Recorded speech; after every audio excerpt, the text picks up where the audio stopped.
Oh, good morning, oh yeah, yeah.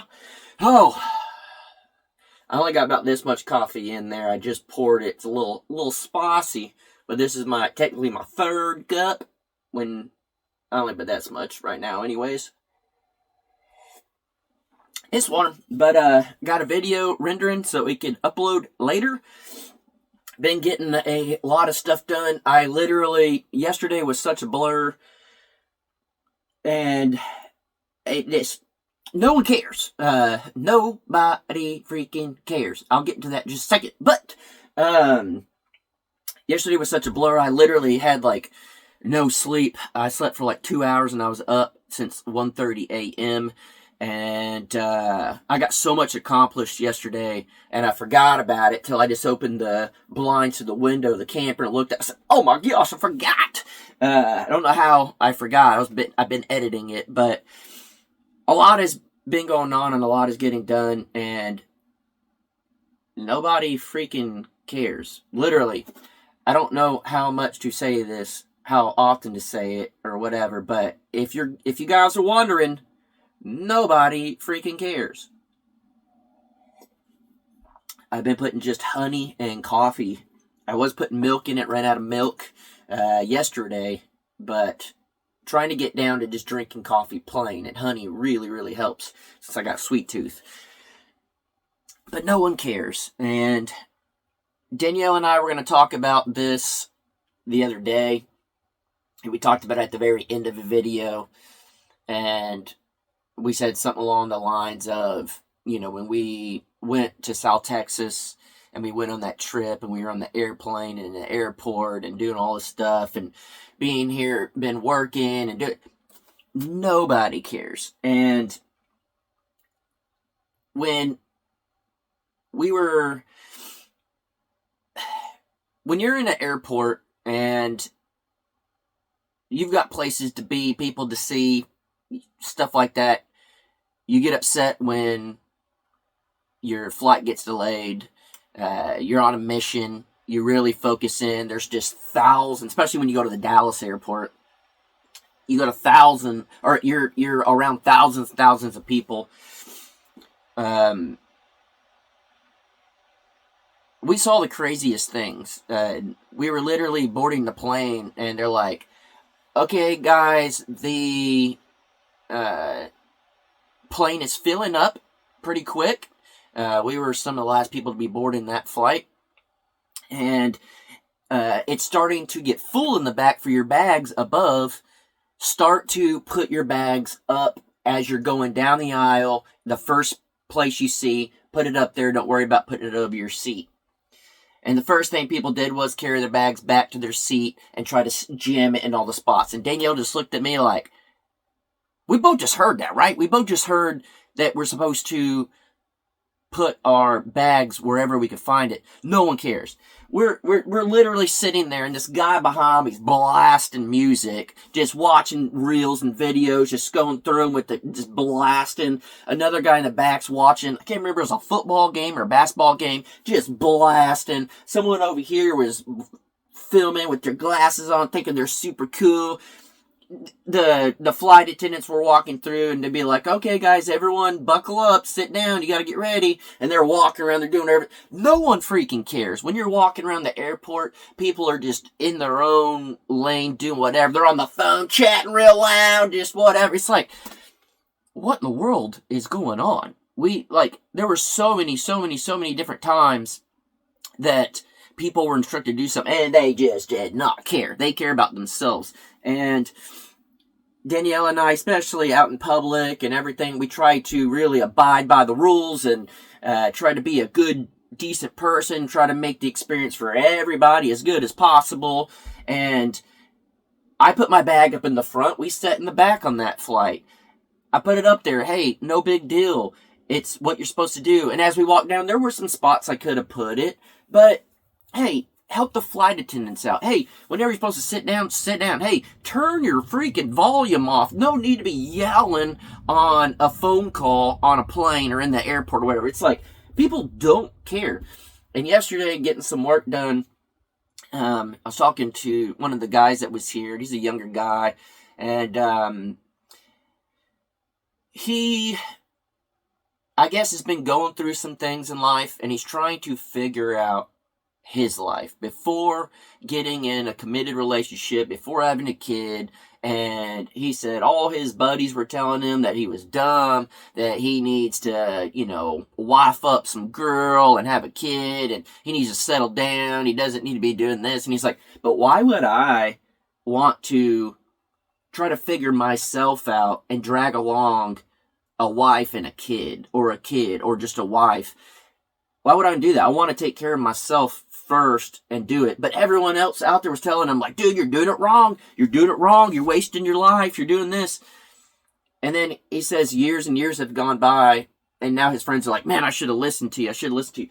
People don't care about you. People don't care. If they're miserable, they're going to try to make you miserable. If these people are just on their own mission at the airport or at Walmart or whatever, it's why when you're in traffic, there's road rage, because people think, I'm in a hurry, get out of my way, or, whatever it may be.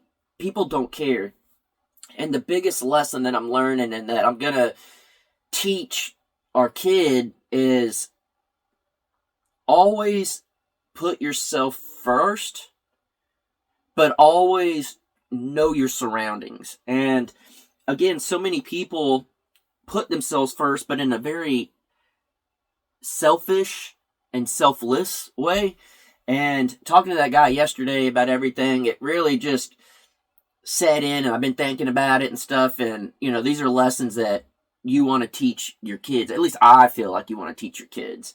And don't be those people. Don't be so self-absorbed that you can't even see out of your little area, your box. Like, these people only care about themselves.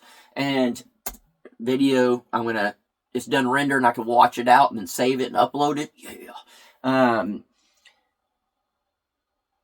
You got to put yourself first, though, because so many people out there are like that. And you will put yourself first in line to be more accomplished and be more respected, and you'll work harder. You'll do your whole life will be better when you put yourself first, but you know your surroundings. And getting on the plane and seeing all this stuff, a guy that actually missed his flight with us because it was such a close call with flying in and jumping on another plane. He was a little upset, and he was on a phone call, and he was talking. It's probably a business meeting or something. He's like, I'm not going to be able to make it. I missed my flight. We were delayed and all this stuff. And when we got on the flight, he happened to be sitting behind us. And this is a different flight. And whenever I had my bag and I was going to try to put it under the seat in front of me because the top was full, he was like, hey, if no one sits next to me, you could put your bag back here. That way you have foot room. He didn't have to do that. He didn't have to care. He could have easily been like the other flights and taken up the space and been like, shoot, I'm going to put my bag here. I'm going to be comfortable. I'm going to be whatever. And he was upset because of the flight, which is understandable, but he didn't take it out on anyone. He still was trying to make someone else's day a little better. He was still trying to think outside of his little bubble, and he knew that we had been delayed, and we were a little upset about it, but he wanted to try to make our day a little more comfortable, a little bit better. And when nobody cares, and nobody seems to think about others, and no one can think outside the box, just know there are good people out there. And there are people that actually are mindful, and there are people that are still good. We live in a world that is pretty wild right now, and a lot of bad things are happening, but a lot of good things are happening. You just have to look outside the box, and you have to look outside your own vision. You can't have tunnel vision. You can't be blurred outside a certain, you can't be short-sighted, I guess. And one thing, that's just something that I really want to teach my kid, whether it's a boy or a girl or whatever, is think outside of yourself sometimes, but always make yourself a priority. And then also know when to make boundaries, know when to put your foot down, know when to tell people no, and know when to help others. And that's a very wide, broad statement. And I've been in every situation. Growing up, I was the nicest person in the world, which some of y'all probably won't believe. And no matter what, I always put everyone else first. And it got to a point in my life when I was a little bit older that I was just beat down and worn out. And I'm like, man, why am I at this job? And I always cover for everyone's shifts. I always work hard and do the work of other people. I always say yes when someone needs something. I always whatever. But it was few and far between that people would do that for me. And I was always just taught, do the right thing even if you're the only one doing it. And my dad always taught us, when you get paid to do a job and you go to work and you do all that stuff, work hard and people will notice. And at the end of my dad's career, 20-something years at the police department, and he retired, and I remember him saying, I don't know if he'll remember this or not, he said, Jason, work very, very hard, but never, I don't want to say it wrong and it comes out bad, never work so hard that you end up doing everyone else's job, because you will get taken advantage of.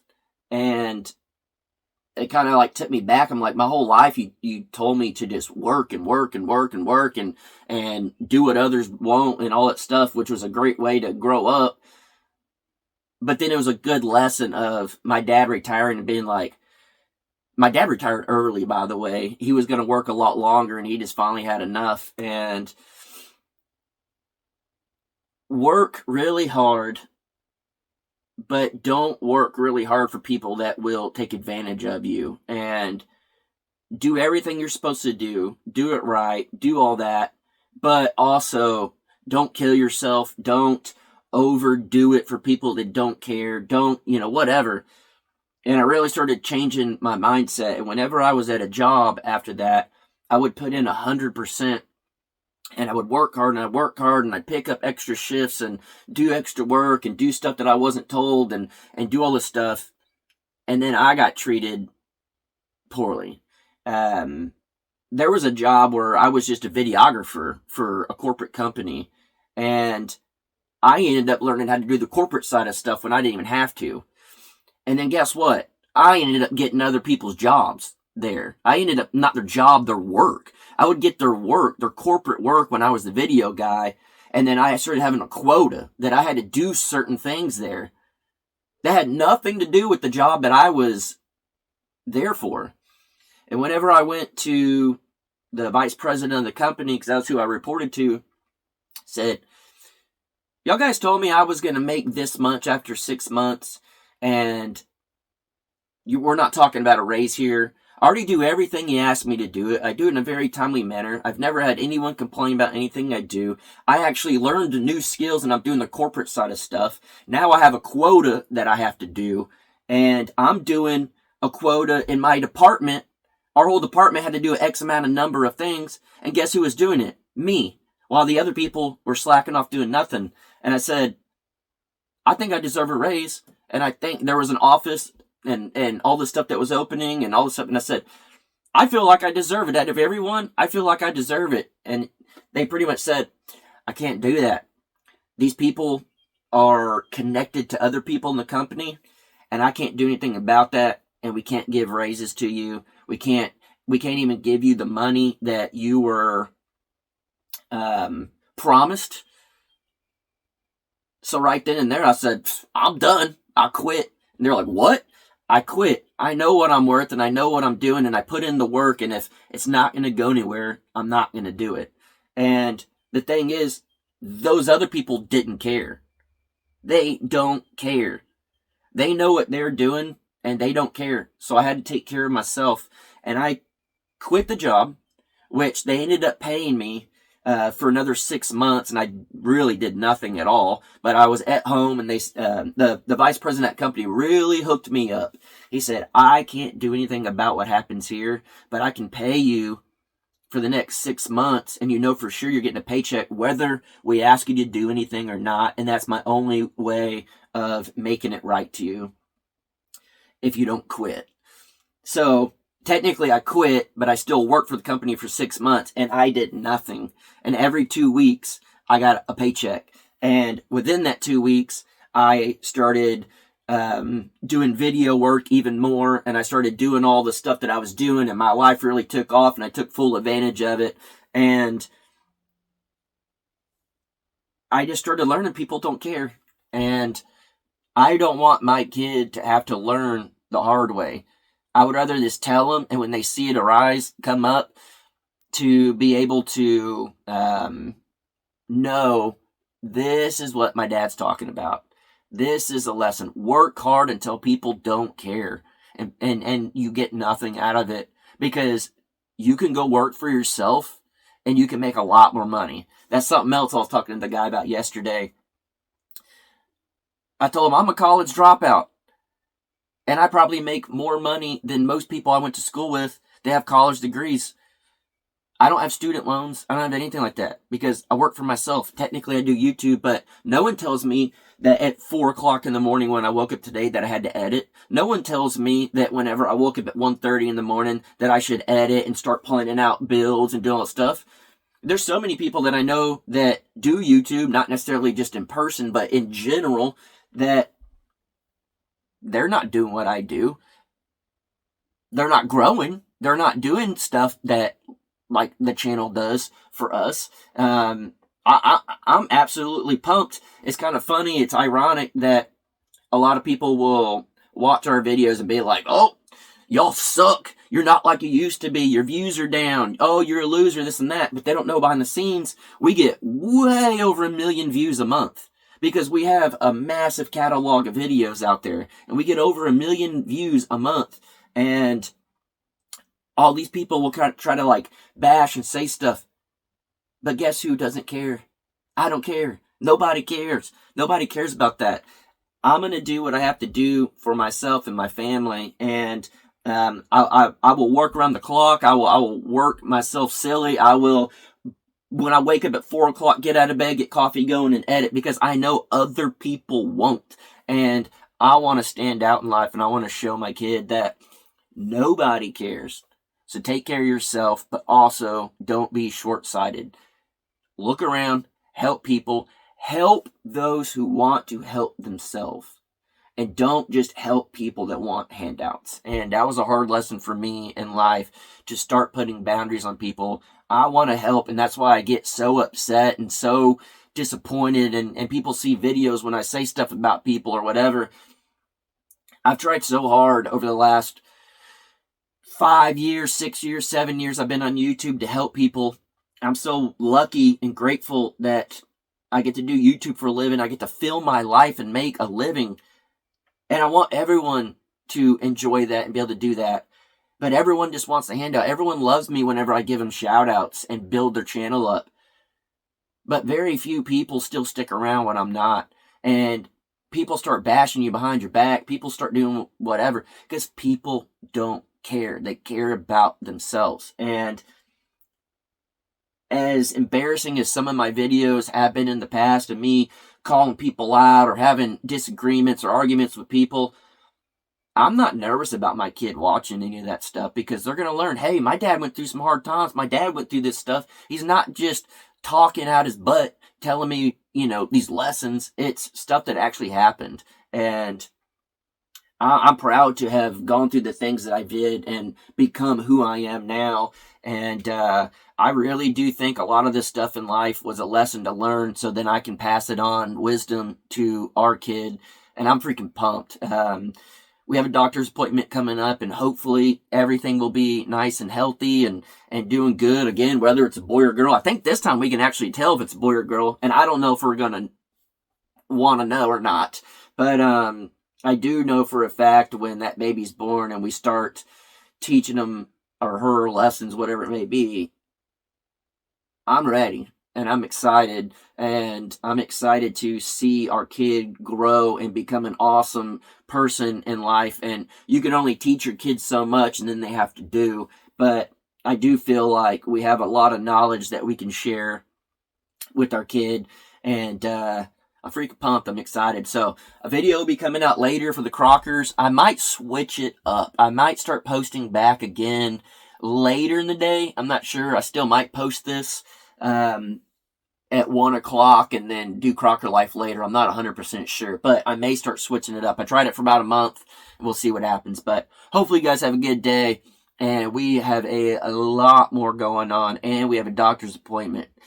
So very, very excited for everything. Getting moving. We're really getting a lot of progress done, and I'm freaking pumped. And I definitely appreciate almost 99.9% of all you guys who watch our videos for actually caring.